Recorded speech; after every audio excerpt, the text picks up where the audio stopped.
కదిలించిన సంఘటన. అలాగే అన్ని రకాలుగా చనిపోయిన తర్వాత వారి కుటుంబ సభ్యులకి వాళ్ళు చేసిన దాదాపు 5 మందికి అవయవదానం చేశారు.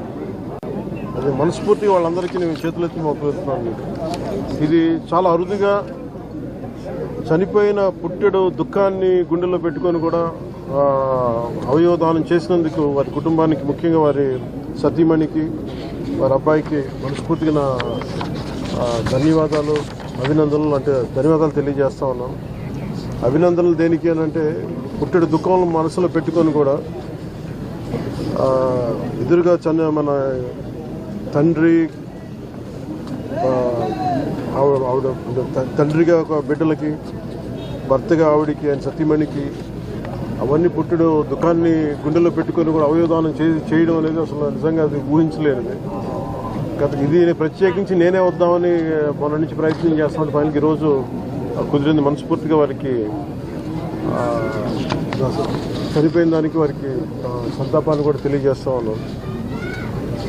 అలాగే హైదరాబాద్లో అకౌంటెంట్గా ఉద్యోగం చేస్తూ కుటుంబం కోసం మళ్ళీ ఇక్కడికి వచ్చి ఇక్కడ స్థిరపడినందుకు ప్రభుత్వం తరఫు నుంచి కూడా మేము ఆదుకుంటామని తెలియజేస్తున్నాం. ఎమ్మెల్యే గారు తీసుకుంటాం.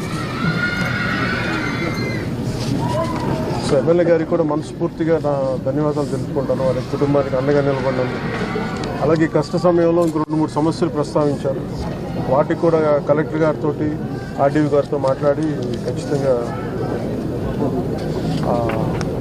సహకరిస్తామని చెప్పారు. భవిష్యత్తులో కూడా పాపకి ప్రత్యేకించి శ్రవణం లేదంటే 2 డెఫ్ అండ్ డమ్ కూడా ఆ ప్రత్యేకమైన పరిస్థితుల్లో ఉన్న పాప. అందుకే నేను ఏమన్నానంటే, టీటీడీ శ్రవణం అనే ఒక ప్రాజెక్ట్ ఉంది. దాని ద్వారా కూడా తిరిగి చాలాసార్లు 2-3 సందర్భాలు నేను నా దృష్టికి వచ్చిన తర్వాత కొన్ని ప్రాంతాల్లో కొంతమంది కూడా చేయించగలిగాం. అలాగే పాపకు కూడా తిరిగి వినిపించేలాగా దాన్ని టీటీడీ సహకారంతో చేద్దామని అది కూడా వారికి తెలియజేస్తాం. సో ఈ సందర్భంగా దారి పొడవున మచిలీపట్నం నుంచి పెడన దాకా ఇక్కడ దాకా దారి పొడవున వచ్చిన ప్రజలందరికీ, తెలుగుదేశం మద్దతుదారులందరికీ, ఎమ్మెల్యే గారికి, అలాగే జనసేన నాయకులకి, కార్యకర్తలకి, ప్రజలందరికీ కూడా, మద్దతుదారులందరికీ కూడా ప్రత్యేక ధన్యవాదాలు తెలియజేస్తాను.